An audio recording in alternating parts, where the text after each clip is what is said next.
Good morning, good morning, good morning, good morning, good morning mga idol. Namin ba ako mga idol? Ito po, isang maligayang arawan po ng ating Panginoon, Jesucristo. Happy birthday po sa ating Panginoon. Mga idol, kami po ay lugod na bumawati sa inyo na Merry Christmas po mga idol. Namiss po namin kayo at namiss ko rin po kayo.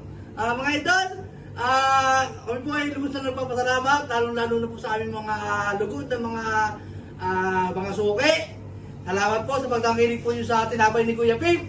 At nakakatawa po ng puso na lagi nyo po kaming pinipuntahan dito sa aming bakery. Tara po, wag po kayo magsasabang tangkilikin yung aming mga tinapay.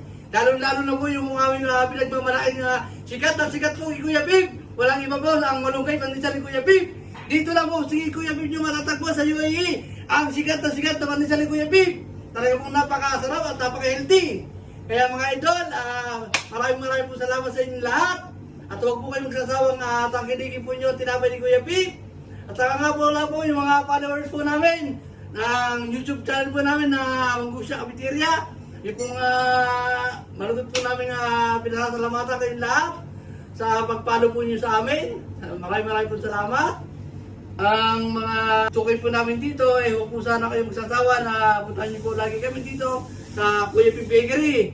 Hanggang dito na lang po mga idol. Ang aking pong pasasalamat sa inyo.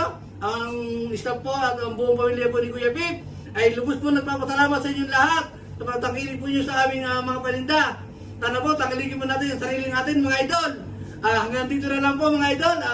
Maraming po salamat. God bless po sa atin lahat. Merry Christmas po. Maraming po salamat mga idol. God bless po.